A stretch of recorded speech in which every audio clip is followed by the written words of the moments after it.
Sean todos bienvenidos a este espacio, Reflexiones Divinas, con el hermano Henry Castro. Nuestro propósito es fortalecer la fe de los hermanos y buscar dirección para nuestras vidas. Estás a punto de escuchar un estudio bíblico profundo y solemne, titulado La Iglesia no pasará por la gran tribulación. Prepárate para recibir enseñanza fiel a las Escrituras, fundamentada en la sana doctrina.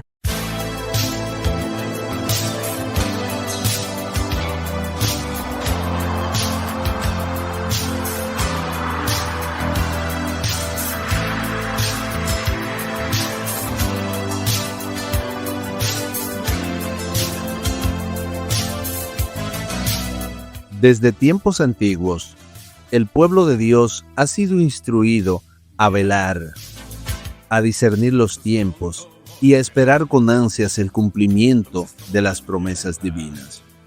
Una de las preguntas más importantes que los creyentes sinceros se hacen hoy es si la iglesia pasará por la gran tribulación.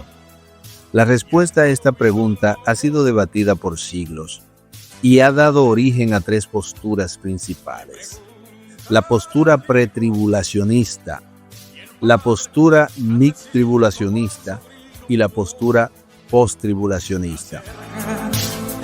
Pero en este estudio y bajo la autoridad de la palabra de Dios, afirmaremos con certeza que la iglesia del Señor Jesucristo no pasará por la gran tribulación. ¿Qué es la gran tribulación?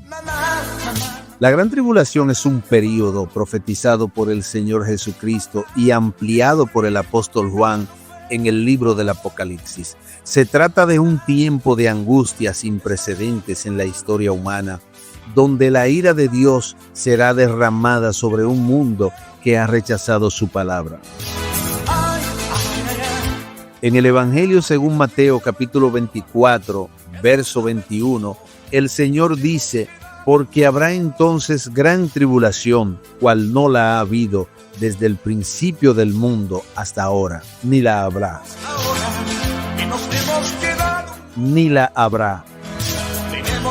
Esta declaración establece la naturaleza única e irrepetible de ese tiempo.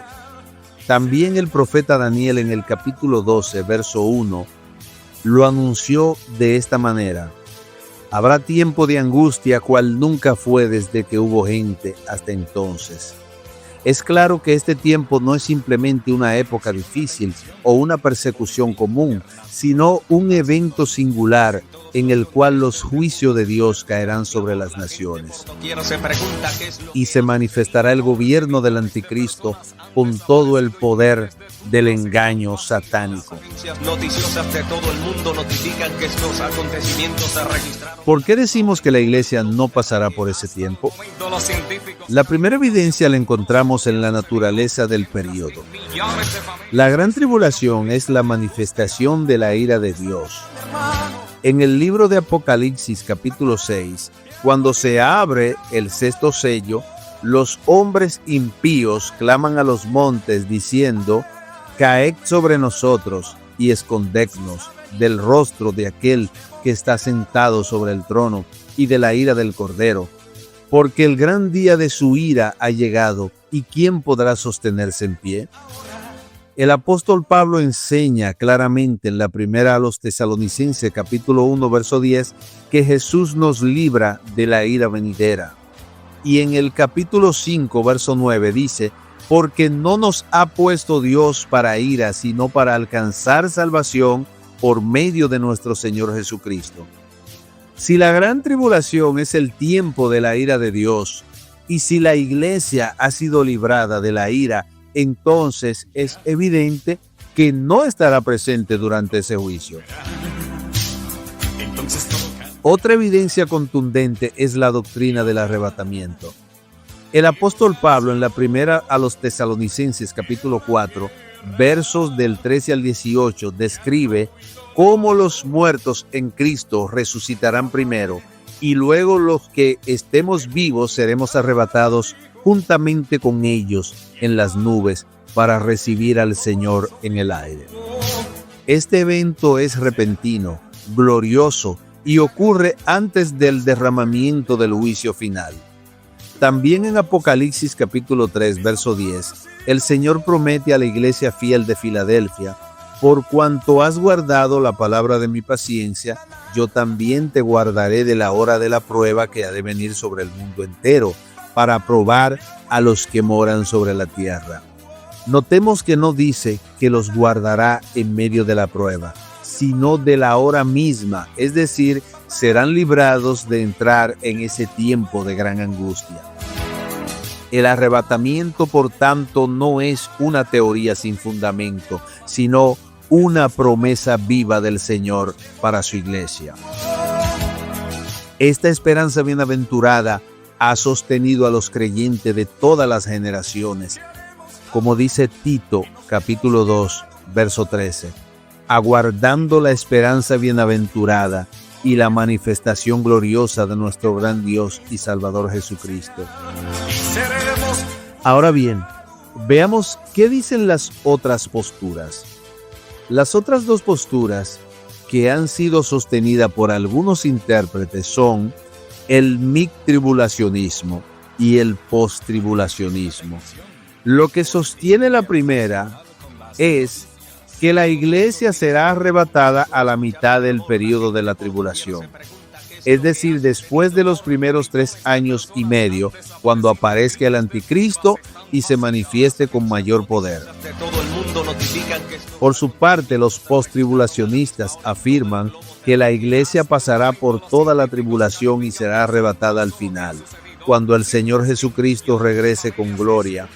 Ambas posturas, aunque sostenidas por algunos creyentes sinceros, presentan graves problemas en cuanto a la esperanza cristiana, el carácter del juicio de Dios y la enseñanza de las Escrituras sobre el arrebatamiento como un evento inminente. Si la iglesia tuviera que pasar por la tribulación, entonces la venida del Señor no sería inminente, sino que estaría precedida por señales claras, como la aparición del anticristo y la abominación desoladora. Sin embargo, la Escritura nos manda a estar siempre preparados, porque el Hijo del Hombre vendrá a la hora que no penséis, como dice en Mateo capítulo 24, verso 44. En el Antiguo Testamento vemos la naturaleza de Dios, que dice que Él no cambia. Su manera de actuar con los suyos siempre ha sido preservar a los fieles del juicio que viene sobre los impíos. Antes de que cayera el diluvio, Noé fue llevado al arca. Antes de que destruyera a Sodoma y a Gomorra, Lot fue sacado por los ángeles. Antes del juicio final sobre Egipto, el pueblo de Israel fue separado en la tierra de Gosén. Y antes de la gran tribulación que vendrá sobre toda la tierra, la iglesia será arrebatada. Alabado sea el Señor. Dios no derrama su ira sobre los justos junto con los impíos. En Génesis capítulo 18, cuando Abraham intercede por Sodoma, le dice al Señor: ¿destruirás también al justo con el impío? Lejos de ti el hacer tal cosa, que hagas morir al justo con el impío, y que sea el justo tratado como el impío. Nunca tal hagas. No hay ni sombra de injusticia en el proceder del Altísimo. Por eso, la iglesia que ha sido lavada por la sangre del Cordero, que ha sido santificada y sellada con el Espíritu Santo, no será puesta en el horno de la ira de Dios. Un llamado a velar. La verdad del arrebatamiento no es una doctrina para especulación o debates, sino un llamado urgente a la santidad. El Señor viene por una iglesia sin mancha ni arruga, a los creyentes dormidos, tibios y descuidados. Esta verdad les llama a despertar, y a los que se han apartado del camino les recuerda que el tiempo es corto y la puerta está por cerrarse. En Lucas capítulo 21, verso 36, el Señor dijo: Velad pues en todo tiempo, orando, que sean tenidos por dignos de escapar de todas estas cosas que vendrán y de estar en pie delante del Hijo del Hombre. No dijo que soportarían esas cosas, sino que escaparían de ellas. Esta palabra, escapar, confirma que habrá una vía de escape para aquellos que han sido hallados fieles. Hablemos ahora de la semana 70 de Daniel. Todo el esquema profético de la gran tribulación se fundamenta en la visión de las 70 semanas revelada al profeta Daniel.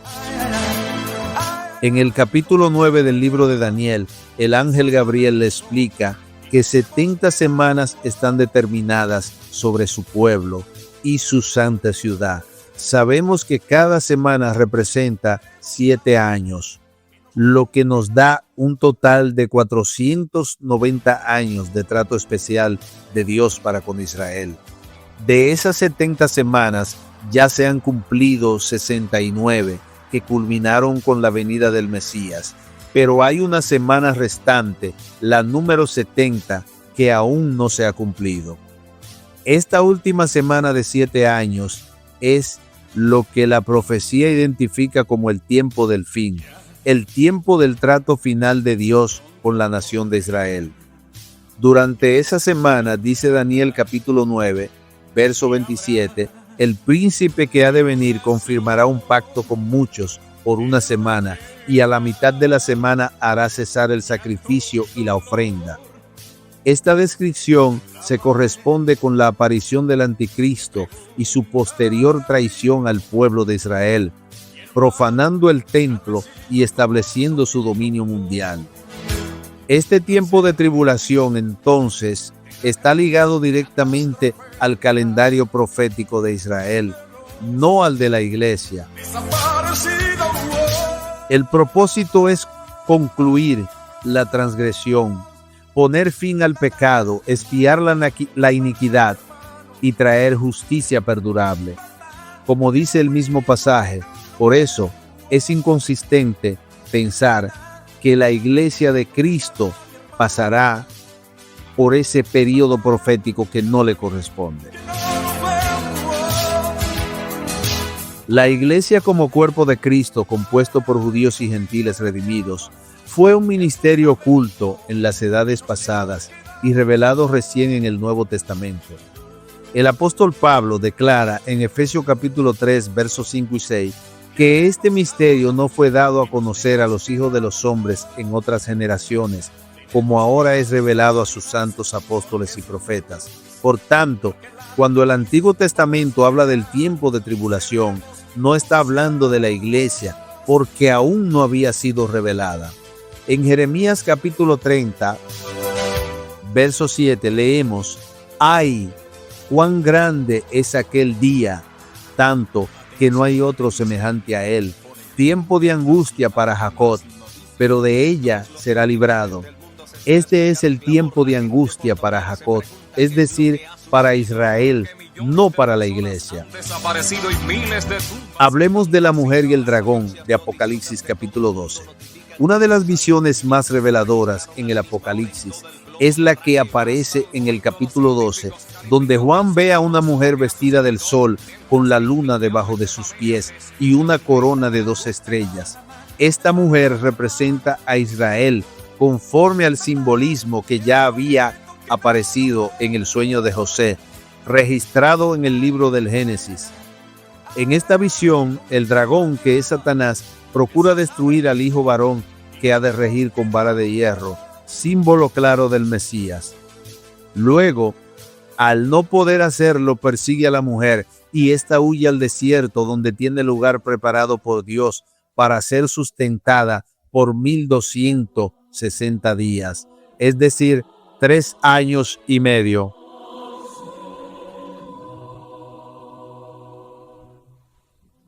Aquí vemos que en la gran tribulación Dios guarda a Israel en medio de la persecución satánica, pero la iglesia no aparece en esta escena.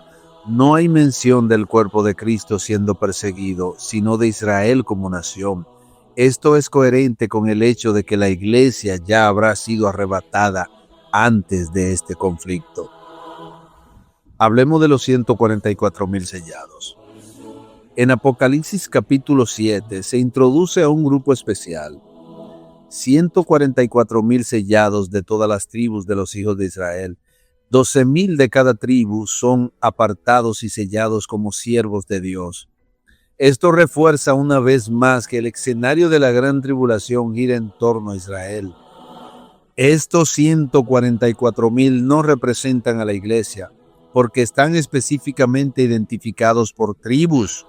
Además, en el mismo capítulo se menciona luego a una gran multitud de toda nación, tribu y lengua que ha salido de la gran tribulación. Esto no quiere decir que son parte de la iglesia arrebatada, sino que son personas que se han convertido en medio del juicio y han pagado el precio con sus vidas. La iglesia no está destinada a ese martirio, sino a ser arrebatada antes. La multitud que sale de la gran tribulación representa a aquellos que, habiendo quedado después del arrebatamiento, han creído en el mensaje del reino y han sido redimidos durante ese tiempo de angustia. En Apocalipsis capítulo 13 se describe a la bestia que sube del mar, figura del anticristo. Se le da poder para hacer guerra contra los santos y vencerlos. Estos santos no son de la iglesia, pues esta ya no está en la tierra. Son creyentes que han sido redimidos durante la gran tribulación y sufren el dominio tiránico del falso Mesías. Fueron personas que conocieron la palabra, pero que por una u otra causa lamentablemente se quedarán para ser purificados aquí en la gran tribulación. Y tú, iglesia que me escuchas, tienes que estar preparada.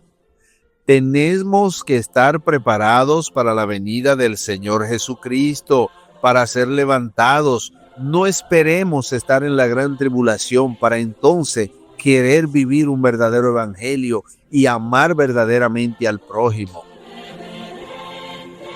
La iglesia, según la enseñanza de Pablo en Colosenses capítulo 3, está escondida con Cristo en Dios. Y cuando Cristo se manifieste, ella también será manifestada con él en gloria. No puede ser que al mismo tiempo que Cristo derrama su juicio desde el cielo, su iglesia esté en la tierra siendo perseguida. Además, si la iglesia estuviera presente durante el gobierno del anticristo, esto contradeciría la enseñanza de segunda a los Tesalonicenses capítulo 2, donde se nos dice que el hombre de pecado no se manifestará hasta que el que lo detiene sea quitado de en medio. Eso que lo detiene es el Espíritu Santo obrando a través de la iglesia. Cuando la iglesia sea arrebatada, entonces el misterio de iniquidad podrá manifestarse plenamente. Hablemos de la bienaventuranza de ser librado. En el Apocalipsis hay una expresión repetida 7 veces. Bienaventurado. En Apocalipsis capítulo 19, verso 9 se dice: bienaventurados los que son llamados a la cena de las bodas del Cordero. Esta escena ocurre en el cielo antes del regreso de Cristo a la tierra. Por tanto, la iglesia ya está en la presencia del Señor, mientras en la tierra se derrama juicio. La esperanza bienaventurada, entonces, no es esperar al anticristo ni prepararse para resistir la tribulación, sino vivir en santidad, esperando la venida gloriosa del Señor para encontrarnos con Él en el aire. Esta es la verdadera expectativa del creyente fiel. Hablemos de la segunda venida en gloria. Al concluir el período de la tribulación, el mismo Señor Jesucristo regresará, no ya en forma invisible para arrebatar a su iglesia, sino en gloria manifiesta para ejecutar juicio. En Mateo capítulo 24, verso 30 dice: entonces aparecerá la señal del Hijo del Hombre en el cielo, y entonces lamentarán todas las tribus de la tierra, y verán al Hijo del Hombre viniendo sobre las nubes del cielo con poder y gran gloria. Aquí no se trata del arrebatamiento, sino de su manifestación gloriosa. En el arrebatamiento Él viene por su iglesia. En esta venida viene con su iglesia. En Apocalipsis capítulo 19, verso 11 al 14 se describe cómo el cielo se abre y aparece un jinete fiel y verdadero que juzga y pelea con justicia. Este jinete es el Verbo de Dios y le siguen los ejércitos celestiales vestidos de lino finísimo, blanco y limpio. Esos ejércitos somos nosotros, los redimidos, glorificados, que fuimos arrebatados antes del inicio de la tribulación. Por tanto, es imposible que la iglesia esté en la tierra sufriendo la tribulación si al final de la misma viene descendiendo con el Señor en gloria. Esta es una prueba irrefutable de que el arrebatamiento es pretribulacional. Hablemos ahora del juicio a las naciones. Una vez que el Señor desciende y derrota al anticristo y al falso profeta, apresándolos y lanzándolos vivos al lago de fuego, establece su trono de gloria en la tierra. Entonces tiene lugar el juicio de las naciones, como lo describe Mateo capítulo 25, desde el verso 31 hasta el 46.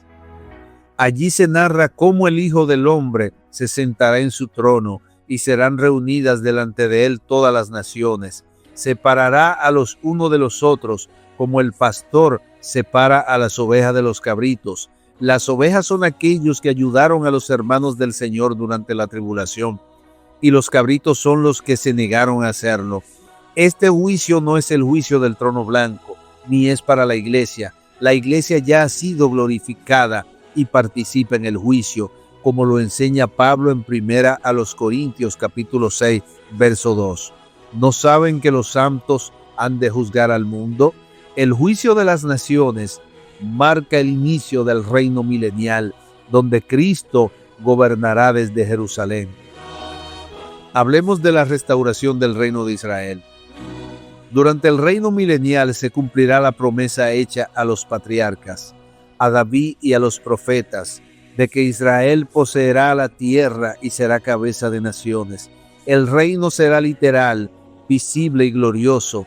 Isaías capítulo 2, versos del 1 al 5, profetiza que de Sión saldrá la ley y de Jerusalén la palabra del Señor, y que todas las naciones vendrán a aprender de sus caminos.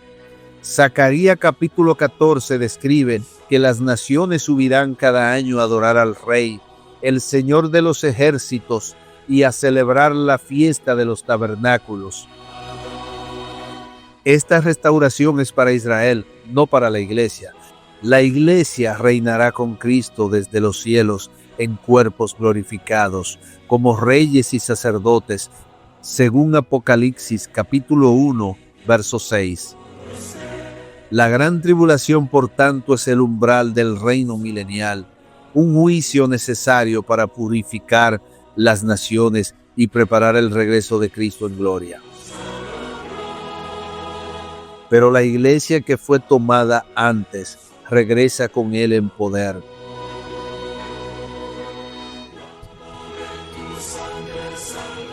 Hagamos una evaluación doctrinal de las tres posturas. Habiendo recorrido las Escrituras, es necesario evaluar a la luz de la verdad revelada las tres posturas existentes: pretribulacionismo, mictribulacionismo y posttribulacionismo. La postura pretribulacionista es la que afirmamos en este estudio, la única que armoniza completamente con la doctrina del arrebatamiento como un evento inminente, con la promesa de ser librados de la ira venidera, con el trato especial de Dios hacia Israel y con la gloria de la segunda venida de Cristo. Esta postura también preserva la distinción bíblica entre Israel y la iglesia y no mezcla sus destinos ni sus llamados. La postura mictribulacionista sostiene que la iglesia será arrebatada a la mitad de la gran tribulación, pero no explica cómo la iglesia puede estar presente en los primeros 3 años y medio sin recibir parte del juicio, ni cómo el anticristo puede manifestarse mientras la iglesia aún está en la tierra, si es ella quien lo detiene. La postura postribulacionista afirma que la iglesia será arrebatada, al final de la tribulación. Pero esto contradice la doctrina del arrebatamiento como una esperanza inminente y lo transforma en un evento posterior a señales proféticas, quitando toda urgencia a la santidad. También ignora las escenas celestiales del Apocalipsis, donde la iglesia ya aparece glorificada antes del juicio final. Por estas razones afirmamos que solo la postura pretribulacionista es fiel a la totalidad del consejo de Dios. No es una doctrina de escapismo, como algunos la acusan, sino una verdad gloriosa que exalta la gracia, preserva la distinción entre los planes divinos para la iglesia y para Israel, y llama al creyente a vivir velando en santidad. La urgencia de vivir preparados. El Señor Jesús no dio esta revelación para saciar la curiosidad de los hombres, sino para preparar a su pueblo. En Apocalipsis capítulo 22, verso 7 dice: «He aquí que vengo pronto, bienaventurado el que guarda las palabras de la profecía de este libro». Hoy más que nunca, la iglesia necesita levantar la mirada, porque nuestra redención está cerca. La tribulación se aproxima, el mundo está preparado para recibir al hombre de pecado. Y los juicios descritos por los profetas se avecinan. Pero los redimidos no hemos sido llamados para juicio, sino para gloria. No esperemos señales, sino al Salvador. Como dice el apóstol Pedro en su segunda epístola, capítulo 3, verso 14, por lo cual, oh amados, estando en espera de estas cosas, procurad con diligencia ser hallados por Él sin mancha e irreprensibles, en paz. Este debe ser nuestro anhelo, nuestro clamor, nuestra esperanza. No nos distraigamos con debates vanos, ni nos dejemos arrastrar por doctrinas confusas. La Escritura es clara, el Señor viene por su iglesia antes de que caiga la ira, y regresará con ella para reinar. En conclusión general, la gran tribulación es real. El juicio de Dios es cierto. El anticristo vendrá. Israel será purificado. Pero la iglesia, la novia del Cordero, será arrebatada antes de que se manifieste el juicio. Esta es la esperanza bienaventurada. Esta es la promesa fiel. Esta es la enseñanza gloriosa de las Escrituras. Vivamos pues como quienes esperan al Señor. No pongamos nuestra mirada en la tierra, ni tengamos temor por los días que se avecinan. Somos ciudadanos del cielo. Pronto sonará la trompeta y los muertos en Cristo resucitarán primero. Luego nosotros, los que vivimos, seremos transformados y juntos seremos arrebatados para recibir al Señor en el aire. Y así estaremos siempre con el Señor. Que el Espíritu Santo afirme esta esperanza en cada corazón, que fortalezca a los débiles, despierte a los dormidos y santifique a los que velan. Porque la hora está cerca, el esposo viene y su recompensa con él. Amén.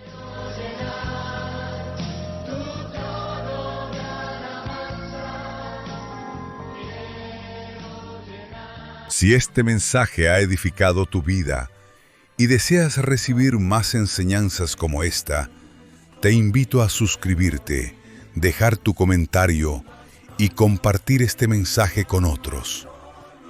Que la gracia del Señor Jesucristo sea contigo.